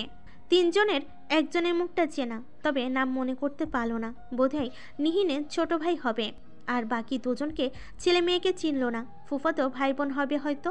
রিধিমা তখন বলল, চলো কানের কলি খেলি। তারপরে পিছে ঘুরে ডেকে উঠল, এই ভাইয়া, তোমার হয়নি। প্রিয় রিধিমার দৃষ্টি অনুসরণ করে ওদিকে তাকালো। পরনে হালকা রঙের টি শার্ট আর গ্রে ট্রাউজার, বাঁ হাত পকেটে ঢোকানো, ডান হাতটি কানে ফোন চেপে ধরা। রিধিমার ডাকে সে পকেট থেকে বাঁ হাতটি বের করে 5 আঙ্গুল দেখি ইশারায় বোঝালো। আর 5 মিনিট। তারপর নিজের ফোন আলাপ কন্টিনিউ করতে লাগলো। এই রাত প্রায় 12টার দিকে অবশ্য কোনো অফিসিয়াল আলাপ কেউ করে না। প্রিয় ধারণা সৎ এখন তার গার্লফ্রেন্ডের সাথে কথা বলছে। যা ইচ্ছে করুক, কথা বলুক, নাচুক, লাফাক, প্রয়োজন পড়লে ছাদ থেকে লাফ দিক, ওর কি কিচ্ছু না। প্রিয় মুখ ঘুরিয়ে অন্যদিকে তাকালো। তখনই নিধি ডেকে উঠল, প্রিয় আপি, এদিকে এসো। প্রিয় থতমত খেয়ে ওদিকে তাকায়। আসরের সবাই এখন তার দিকে চেয়ে আছে। নিধির গালে এখন একটা কম্বল প্রয়োগের চর বসাতে পারলে মনটা শান্ত হতো। ফাজিল মেয়ে, এভাবে ডাকা লাগে? প্রিয় অপ্রস্তুত হয়ে হাসলো। সেদিকে এগিয়ে গেল। নীল একটু সরে বসে রিধিমার আর তার মাঝখানে জায়গা তৈরি করে দিল। প্রিয় গিয়ে বসলো সেখানে। কিছুক্ষণের মধ্যে শরৎ নিজেও এগিয়ে এসে তার ঠিক সামনেই বসে পড়ল। সন্ধ্যা রাতের সেই কথা মনে পড়তেই প্রিয় মুখ ঘুরিয়ে ফেল। বাধ্য হয়ে প্রিয়কে ওদের সাথে রাত 2টা অবধি থাকতে হলো। গান গাওয়াগাওয়ি শেষ হওয়ার পর ছেলেরা সেখানে চিত হয়ে শুয়ে পড়ল। মেয়েরা উঠে পড়ল চলে যাওয়ার উদ্দেশ্যে। প্রিয় নিহিনকে এক ফাঁকে বলে উঠল, সোজা আমার রুমের সামনে দাঁড়াবে। নিহিন মাথা নেড়ে যায়। প্রিয় নামতে গেলে শিখরের ওখানে একটা ডাক পড়ে। পিছে তাকায় সে, দেখতে পেল সেই চিরচেনা ছেলেটা। প্রিয়কে জিজ্ঞেস করলো, তোমার নাম কি? প্রিয় নরম গলায় জানায়, প্রেয়সী, রিদিমার কাজিন আমি। ওয়েট, তুমি প্রহরের সিস্টার? প্রিয় ওপর নিচ মাথা নাড়ে। ছেলেটা নিচ থেকে জানায়, আমি নিশান, রিধিমা আপুর বড় চাচার ছোট ছেলে। মনে নেই আমার কথা? প্রিয়র মনে আছে, তবে খেয়ালে ছিল না। সেবার এসএসসির ছুটিতে দেখা হয়েছিল। ওরা সেম ব্যাচের। প্রিয় বলল, মনে আছে। তইতে নিশান বলে উঠল, ইউ ক্যান কল মি শান, সবাই তাই ডাকে। আচ্ছা। প্রিয় চলে যেতে নেয়। নিশান ওকে আটকায়। গভীর দৃষ্টিতে পর্যবেক্ষণ করে বলে ওঠে, তুমি খুব সুন্দর, আমার তোমাকে ভীষণ পছন্দ হয়েছে। প্রিয় চৌকিতে তাকায়। এটা কি বলল জিজ্ঞেস করে উঠল, যেন কিছুই বোঝেনি। যাদের মৃদুমন্দ আলোয় প্রিয় নিশানের হাসিটা দেখতে পেল। সেই হাসিটা খুব চওড়া। সে এবার প্রপোজালটা দিয়েই ফেল। উইল ইউ বি মাই ভাবি? ছেলে বলে কি, এত বছর পর প্রথম সাক্ষাতে ভালো মন্দ জিজ্ঞেস না করে দিল প্রপোজাল, তাও আবার ভাবি হর। প্রিয়র হাসি পেল, মানে পুরোই জাতা। এই পর্যায়ে মিষ্টি করে নিশান নিজেও হাসলো। জাস্ট কিডিং, আসলে তোমাকে খুব কিউট দেখাচ্ছে। আগে তো ছিলে একটা কিউটের ডিব্বা, আর এখন পুরাই গোডাউন। তাই ভাবলাম ভাইয়ের দোহাই দিয়ে ধরে বেঁধে রেখে দেই। প্রিয় হাসি থামিয়ে বলে, তোমার কমন সেন্স আগের মতো লো ক্লাসে স্ট্যান্ড করছে, একটু উন্নতি হয়নি? ইনসাল্ট। আচ্ছা, পরে কথা হবে, থাকো। ঠিক আছে। প্রিয় নিচে চলে আসে। রুমের সামনে এসে দরজার চিপায় নিনকে দাঁড়িয়ে থাকতে দেখে এগিয়ে এলো। দুজন মিলে প্রায় মিনিট 10 অপেক্ষা করলো। সবে যার যার রুমে চলে যাওয়ার অপেক্ষা। 10 মিনিট পর প্রিয় নিহিনের হাত ধরেই পড়ল, চলো যাই। ভেতরে সিঁড়ি না ব্যবহার করে বাইরের সিঁড়ি ব্যবহার করলো ওরা। বাইরের সিঁড়িটা বাড়ির পেছনের দিকের। নিন প্রশ্ন করলো, এখন বলো কই যাব? বাড়ির পেছনে। না। আতকে উঠল নিহিন। কপাল কুচকে প্রিয় জিজ্ঞেস করলো, কেন না? দিনের বেলাতেই ওখানে যেতে ভয় লাগে, আর এখন মাঝরাত। ভয় লাগবে কেন? বাঘ আছে ওখানে? না, তবে অন্ধকার ওই দিকটা। রাতের বেলা তো অন্ধকারই থাকার কথা। দিনের বেলাতেও অন্ধকার, গাছগুলো অনেক ঘন প্রিয়তি, আলো আসে না। না এলো, চলো যাই। না গেলে হয় না প্রিয়তি? হয় না। কেন হয় না? কারণ আমার ইচ্ছে করেছে। এখন না গেলে আমার ঘুম আসবে না রাতে। ঘুমের ওষুধ খেয়ে ঘুম দাও প্রিয়তি। দাম্ভিক গলায় বলো, নিহিন তোমার যাওয়ার প্রয়োজন নেই, তুমি ভেতরে যাও, আমি একাই যাব। নিহিন পরপর বড় দুটো শ্বাস টেনে হেসে বলল, রাগ করো কেন? এই তো যাচ্ছি, চলো। নিহিন পিওর হাতটা শক্ত করে চেপে ধরে। পিওর ঠোঁট চেপে হেসে এগোতে লাগে। ফোনের টর্চটাও অন করলো। শুরুতে একটু ফাঁকা জায়গা, এরপর ফল বাগান। হাঁটতে হাঁটতে আরও কিছুটা আসার পর বাগান শেষ। এখানে ইট দিয়ে 4 ফুট উঁচু দেওয়াল। বাড়ির মূল সীমানাটাও এখানেই বোধহয় শেষ। নিহিন তা দেখে বলো, প্রিয়তি রাস্তা শেষ, ওদিকে যাবো কিভাবে? চলো ফিরে যাই। একদম না। যদি সাপ থাকে? থাকলে থাকবে। তুমি তো কোনো নাগের সাথে লাইন মারোনি যে বদলা নিতে ফোনা তুলে ফোঁস করতে করতে ছবল মারবে, নাকি লাইন মেরেছো? কোনটা? প্রিয় সরু চোখে তাকিয়ে প্রশ্ন করে। নিন থতমত খেয়ে যায়। সঙ্গে সঙ্গে ডানে বায়ে মাথা নেড়ে বলে, না না, কি বলো? মনুষ্য প্রজাতির সাথেই লাইট টাইট মারতে পারিনি, সর্প তো বহু দূরের এলাকা। প্রিয় হাসে। তাহলে জাস্ট চিল করো, এলে আসবে, দেখবে ভাল লাগবে। একেবারে ভাল লাগলে না চুমু খাবে, তারপর চলে যাবে। প্যারা খেও না তো। নিন পিওর এমন যুক্তিতে চোখ মেরে গেল। পিও এদিক ওদিক লক্ষ্য করে দেখলো ওরা এগিয়ে যেতে লাগলো। কিছুটা পর ভাঙ্গা দেওয়াল দেখতে পেল। ইটগুলো কেমন আলগা হয়ে আছে। পিও হাত দিয়ে টেনে বের করার চেষ্টা করলো, সফল হলো। ইট বের করা ফাঁকা জায়গায় ওপাশটাই আধার। পিও আলগা ইটগুলো যতটুকু পারে সাবধানতা অবলম্বন করে সরিয়ে ফেলো। তারপর নিহিনকে বলল, একটা বৃত্তকে লক্ষ্য করেছো? বিন্দুকে কেন্দ্র করে চলমান পরিধি সীমা যেখান দিয়ে শুরু হয় সেখানে এসে থামে, আবার শুরু হয়, আবার শেষ। উপসংহার থেকেই কিন্তু নতুন কিছুর সূচনা ঘটে। চক্রের মতো চলতেই থাকে। পৃথিবীটাও গোল, জীবনটাও। কোনো রাস্তারই শেষ নেই। ইচ্ছে থাকলে রাস্তা এভাবেই বের হয়।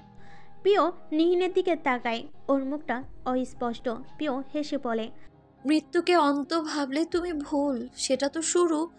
অনন্তকালের জীবনের শুরুটা কেবল মৃত্যু। প্রায় মিনিট 10 হাঁটা লাগলো আরও। নিস্তব্ধতায় মাটিতে পড়ে থাকা শুকনো পাতায় পা পড়ে খচখচে শব্দটা বিকট শোনাচ্ছে। মাঝে মাঝে শিয়ালের ডাক শোনা যাচ্ছে। ঝিঝির ডাকটাও এর মধ্যে মিশে আছে। ধীরে ধীরে ঘন গাছগাছালির পরিমাণটা কমে আসছে। একসময় কোত্থেকে যেন আলোর রেখা ধরে দিল। সেই আলোতে ওদের রাস্তা অল্প পরিষ্কার। খেয়াল করলো আলোর উৎসটা ডান থেকে আসছে। প্রিয় নিহিনের হাতটা আরো শক্ত করে চেপে ধরে ডান দিকে যেতে যেতে বলল, মেবি দারুণ কিছু পেতে চলেছি। নিহিনের মনের ভেতর ভয়। সে দারুণ কিছু চায় বা না চায়, খারাপ কিছু ভুলেও চায় না। মনে মনে দোয়া দৌড় পড়তে ব্যস্ত। আর একটু এগোনোর পর আর গাছ নেই। বাঁকা চাঁদ প্রতিফলিত দিঘি, কামিনী ফুলের সুবাস, ঝিঝি আওয়াজ আর আকাশ সমান প্রশান্তি। পিওর হুট করে মন থেকে উঠে গেল এতকালের যন্ত্রণাগুলো। নিহিনের মুখেও চমক। এই জায়গাটা অনেক সুন্দর। সে এর আগে কেন দেখেনি, কেন আসেনি? কত সুন্দর একটা জিনিস মিস করে গেল। আলগোছে সে পিওর দিকে তাকায়। দেখতে পাই পিও মন্ত্রমুগ্ধের ন্যায় সোজা তাকিয়ে আছে। চেহারার অভিব্যক্তিতে ভরপুর বিস্ময়। পিও বিড়বিড় করছে। নিন সোনার তাগিদ দেখালো। পিওর কথাটা সে শুনতেও পেল। শত সহস্র জনম বাঁচার ইচ্ছে জাগছে আমার। সকালে খাবার শেষে পিও রিধিমার রুমের দিকে এসো রাস্তা ঘুরিয়ে শাহনাজের রুমে চলে গেল। শাহনাজ কাপড় ভাঁজ করছিলেন। দরজা খোলা। পিও নক করে বলল, বড় মা আসি। শাহনাজ দরজার দিকে এক পলক তাকালেন। ঠোঁটের কোণায় তার কিঞ্চিত হাসি। পাঞ্জাবিটা ভাঁজ করতে করতে বললেন, এসো। পিও এগিয়ে এসে শাহনাজের সামনে বিছানায় বসে পড়ল। বড় মা জানো তোমাদের কত মিস করেছি আমি। উমা তাই? হুম। তাহলে এত বছর এলে না কেন? ব্যস্ততা, পড়াশোনায় ব্যস্ত হয়ে পড়েছিলাম। ফ্রি টাইমটুকু নিজেকে দিতাম। তাছাড়া ঘোরাফেরার মানসিকতাও ছিল না। সামান্য মিথ্যে বলল পিও। ব্যস্ততা, পড়াশোনার নাকি অন্য কিছুর, তা খুবই সুন্দরভাবে গোপন করে গেল। শাহনাজ ভাঁজ করা কাপড়গুলো আলমারিতে তুলে এসে বাকিগুলোয় হাত লাগালেন। কাজে মন তার। মাঝে মধ্যে পিওর দিকেও তাকাচ্ছেন। পিও জবাবের প্রেক্ষিতে তিনি বলেন, বুঝলাম। কি বুঝলে? এই যে আপনি অত্যাধিক ব্যস্ত মানুষ, আমাদের মনে করার সময় কোথায়? পিও খিলখিল করে হেসে উঠল। উঠে গিয়ে এক হাতে আলতো করে শাহনাজকে জড়িয়ে ধরে পড়ল, ব্যস্ততা তো টেম্পোরারি, আমরা পার্মানেন্ট। বুঝেছি। এবার কি বুঝলে? রাজকন্যা প্রেয়সীর মুখে কথার খই ফুটেছে। পিও আরেক দফা হেসে উঠল। বড় মা, তুমি না আগের মতো কিউট আছো, কত ভালো লাগে তোমাকে, বোঝাতে পারবো না আমি। আর তুমি আগের মতোই দুষ্ট আছো। আমার ছেলেটাকে তো জ্বালিয়ে ভাজা ভাজা করে ফেলতে। কিভাবে? মনে নেই না? ছোটবেলার কথা তো, মনে থাকার কথাও না। পিও সহমত। তুমি বলো কি কি করতাম? শাহনাজ হাসলেন। পিও লক্ষ্য করলো শাহনাজের হাসিটা একদম নিহিনের মতো। হাসলে নিহিনের ঠোঁটের দুপাশে নিচের দিকে ছোট্ট গর্ত দেখা যায়। শাহনাজেরও তাই। কি মিষ্টি লাগে দেখতে। শাহনাজ পিওর দিক থেকে চোখ ফেরাচ্ছে, আবার তাকাচ্ছে, সেই সাথে চলমান রাখছেন নিজের কাজ। এদিক ওদিক হেঁটে হেঁটে বলতে লাগলেন, তুমি যেবার প্রথম এ বাড়িতে এলে তখন বয়স 4 থেকে 5 বছর হবে। তোমার খালামণি নিয়ে এসেছিল। বাড়িতে তখন বাচ্চাদের মধ্যে বড় ছিল শরৎ আর সৌরভ। ঋদ্ধিমাও ছোট। সবাই তোমার সাথে খেলতে চাইলেও শরৎ খেলতো না। ওর বয়স তখন 12 কি 13। ওর আবার বাচ্চা কাচ্চা পছন্দ না সেই বয়সে। নিজের ভাইকে নিয়ে অবধি খেলতো না। ব্যাপারটা তোমার মাথায় কিক করেছিল। তুমি কি করেছিলে জানো? সবসময় ছেলেটাকে জ্বালানো শুরু করেছিলে। ও যখন পড়তে বসতো তখন তুমি তোমার যোদ্ধা বাহিনী ঋদ্ধিমা, নিধি, নিশান, আসিফ সহ বাড়ির পিচ্চুদের নিয়ে ওর ঘরের সামনে যুদ্ধের অনুশীলন করতে। ও খেতে বসলে তুমিও পাশে বসে যেতে। ও মাছের বা মাংসের যেই টুকরো নিতে চাইতো তুমি ওটা নিয়েই বায়না জুড়ে দিতে। ওর পাতের খাবারও উঠিয়ে নিয়ে নিজের পাতে রেখে ওকে মুখ ভেঙিয়েছ।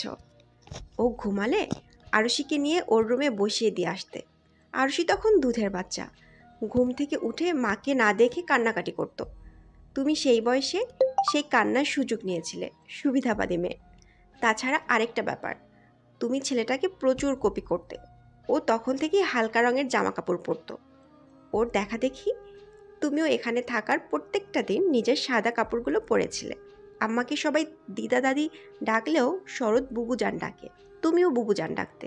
প্রথমবার এসে 2.5 মাস থেকেছিলে, আর সেই 2.5 মাসে এই ঘটনাগুলো ঘটিয়েছ। এর 3 বছর পর আবার এসেছিলে, তখনও নিজের কাহিনী ধরে রেখেছিলে। বিশ্বাস করো, ছেলেটাকে এক চুল ছাড়ও তুমি দাওনি। ও কোথাও যেতে নিলে তুমিও যাওয়ার বায়না ধরতে, সব সময় পিছু পিছু ঘুরতে। ও উঠে যেদিকে যেত তুমিও সেদিকে যেতে। ও বিরক্ত হয়ে বলতো, এদিকে আসছো কেন? তুমি বলতে, আমার ইচ্ছা। তারপরও আমাকে বিচার দিত। আমি কিছু বলার আগেই তুমি অবাক হয়ে বলতে, আশ্চর্য, ব্যক্তি স্বাধীনতাও নেই। ওইটুকুন বাচ্চার এই কাহিনী শুনে আমি হেসে বাঁচতাম না। ছেলেটা তুমি আসার পুরো সময়টা শুরুর দিকে রুম লক করে রাখলেও এরপর দেখেও না দেখে থাকতো। তারপর সবটা সয়ে নেয় আর তালও মিলায়।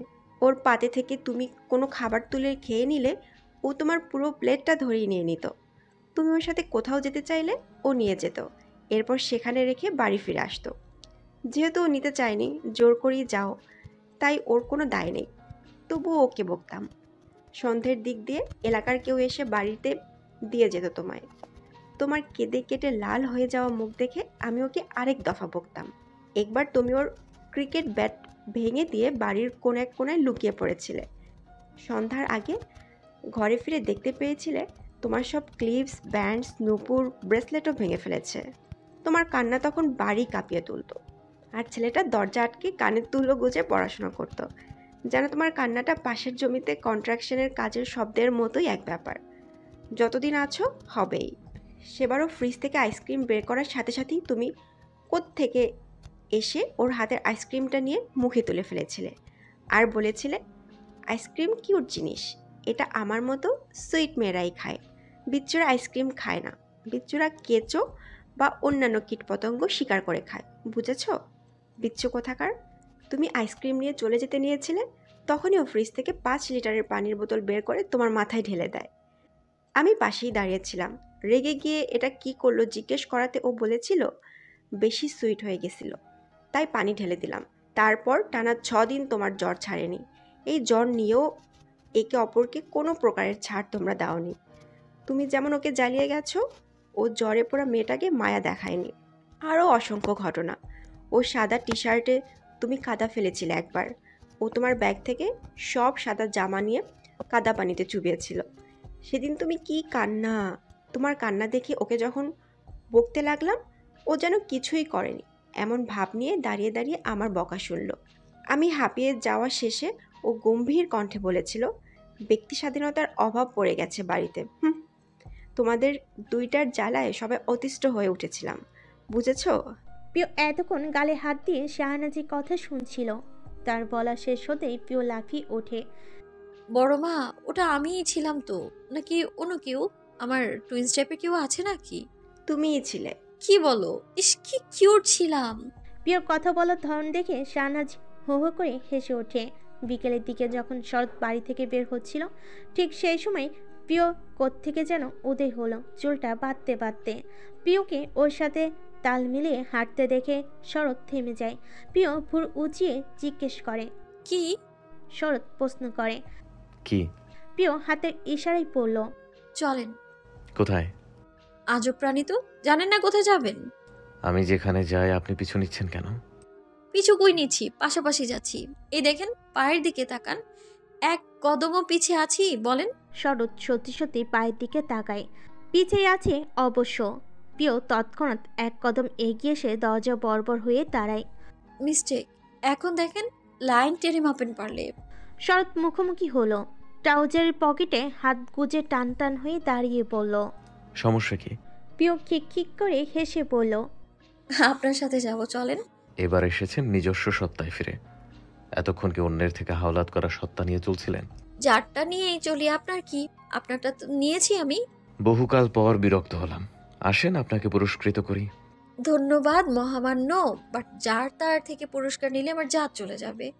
ওরা পাশাপাশি হাঁটছে, সেই সাথে ভদ্র ভাষায় একে অপরকে পচিয়ে যাচ্ছে।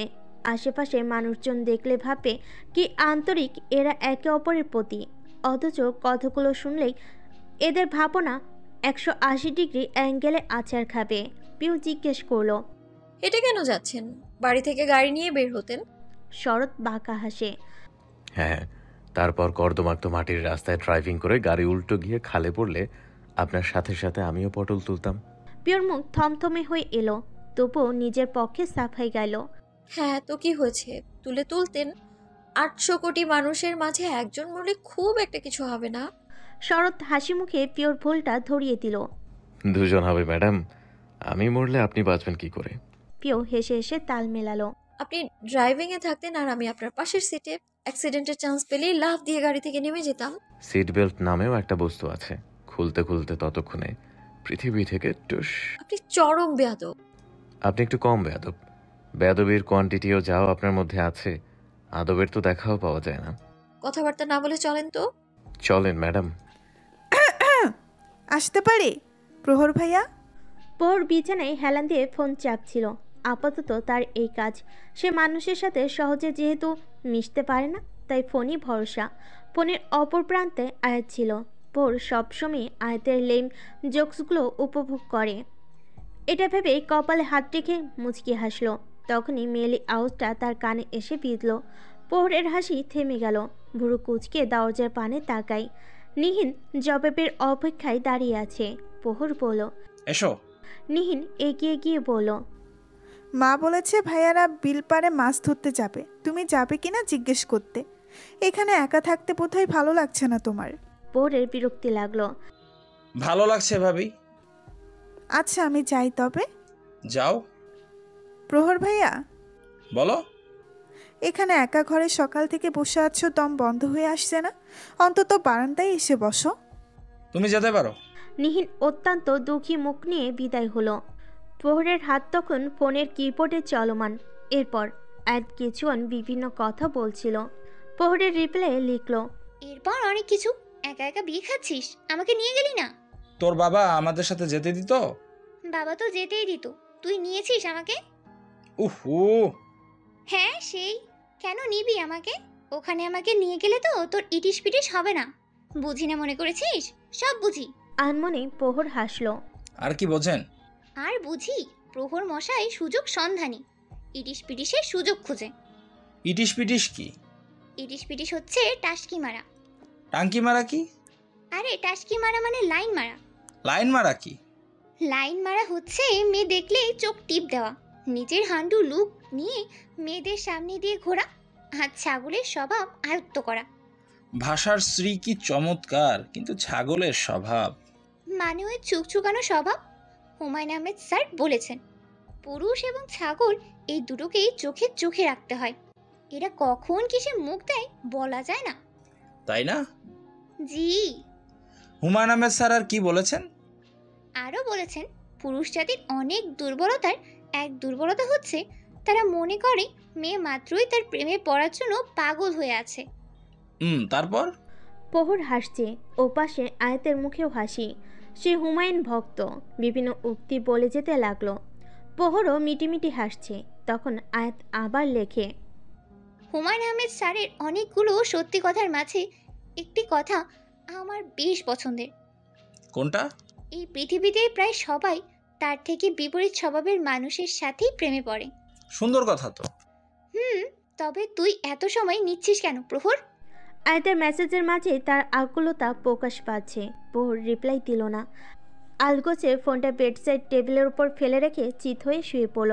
আজ অনেক বেশি কথা বলে ফেলেছে। এতটা কথা বলাও ঠিক হয়নি, কিন্তু কি করবে? সে ধীরে ধীরে অনেক বাজেভাবে এই চঞ্চল মেয়েটাই অভ্যস্ত হয়ে যাচ্ছে। এতটাও উচিত নয়। উত্তরপাড়ার সরু রাস্তার দুধারে পানি উঠেছে, সেই সাথে রাস্তাটাও ডুবে গেছে প্রায়।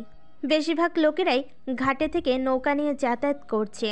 তাছাড়া শুকনো রাস্তার শেষ সীমানাতেও কয়েকটা নৌকা বাঁধা রাখা আছে। সরতারপিও সেদিকে যেতেই একজন লোক বলে উঠল, আরে শামসুল ভাইয়ের পোলা না তুমি? শরৎ বলল, জি চাচা। বহুত দিন পর দেখলাম, বাড়ি আইসস কবে? কাল এসেছি। পাশের জনকে? কাজিন। কি? শরৎ হালকা কেশে পিওকে উদ্দেশ্য করে বলল, আমার লেজ ধরে ঘোরা ছাড়া আর আপনি কিছু পারেন? নিজের আইডেন্টিটিটা আপনি দেবেন নাকি আমি দেব? আপনি দিলে জাতের একটা দিতে পারবেন, আমি দিলে। শেষটুকু আর উচ্চারণ করা লাগলো না। পিও বলে উঠল, রিদি আপুর খালাতো বোন আমি। ওহো, তুমি দুষ্টু মেয়েটা। বাচ্চাকালে তো সবাই রে নাকে দড়ি দেওয়া ঘুরাইছিলা, কত বড় হয়ে গেছে, আগের মতো শান্ত আছো। ভিতরে ভিতরে এখনো শয়তানি করো নাকি? তোমার বয়সের সবগুলোই তো বড় হয়ে গেছে। ওরা আগে তোমাকে এক নামে চিনতো। কি নামে মনে আছে? মিসকা শয়তান। এই বলে লোকটা হেসে উঠল।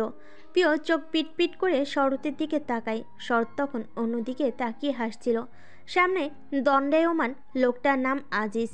একসময় তাদের জমিদার বাড়ির এলাকায় থাকতো। এদিকে বাড়ি তুলেছে, তার যুগ পেরিয়েছে। পিও তাকেও কম জ্বালায়নি।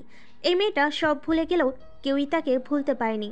সেই মানুষই এমন ছিল, যেখানে যেত সেখানে সবাইকে এন্টারটেইন করে বেড়াতো। বাবা ছোটবেলায় একটা কথা বলেছিল পিওকে, you are born to entertain lil Jerry. Pio সেই কথাটা মনে নেই, সেই সাথে সেই সত্তাটাও হারিয়েছে বহু আগে। সে এখন চুপচাপ থাকে, কাউকে জ্বালায় না, রাগ দেখায় না, কাউকে হাসানোর চেষ্টা করে না। তবে আজ কেন যেন শরৎকে জ্বালাতে ইচ্ছে করছে। বোধহয় সকালে শাহনাজের বলা কথা শুনে পুরনো আবছা স্মৃতি মনে পড়ে চাওতে। আজিজ তখন জিজ্ঞেস করে, তা বাবা, এদিকে কই যাইতাছো? তেমন কোথাও না চাচা, পানি দেখতে এসেছি, নৌকা দিয়ে ঘুরেই চলে যাব। তাহলে আমার নৌকায় চলো, তোমাদের ঘোরাইয়া নিয়ে আসি। শরৎ বিনা বাক্যে রাজি হয়ে গেল। নৌকা একটা গাছের সাথে বাঁধা ছিল। আজিজকে নৌকার গুণ ধরে সামান্য টেনে সামনে নিয়ে এলো। পিও আর শরৎকে উদ্দেশ্য করে বলল, আসো তোমরা। পিওর দিকে তাকিয়ে শরৎ বলল, যেতে পারবেন নাকি সাহায্য প্রয়োজন? যা, এই ছেলেটা এত ভালো হলো কি করে? পিওর মনে প্রশ্ন উদয় হয়। সেই প্রশ্নকে সুন্দর করে অদৃশ্য আগুনে পুড়িয়ে দিয়ে শরৎ বলল, আমার হেল্প বোঝেন তো? তুলে সুন্দর মতো একটা আছাড় দেব। নৌকার পাটাতনেও পড়তে পারেন, আবার কাদা পানিতেও পড়তে পারেন। ডিপেন্ড করে কতটা জোরে আছাড়টা দেব। রেগুলার জিম করার শরীরটাকে দেখে শক্তিবোধ হয় আন্দাজ করেই নিয়েছেন। প্রিয়র নাক ফুলে উঠল। সে আজিজের দিকে তাকিয়ে বলল, চাচা একটু শক্ত করে ধরবেন নৌকাটা। তারপর পাশের গাছের সাহায্যে বহু মুশকিলে নৌকাতে উঠল। কবার মনে হয়েছিল পড়ে যাবে। ওদিকে শরৎ ট্রাউজারের পকেটে হাত ঢুকিয়ে টান টান হয়ে দাঁড়িয়ে আছে।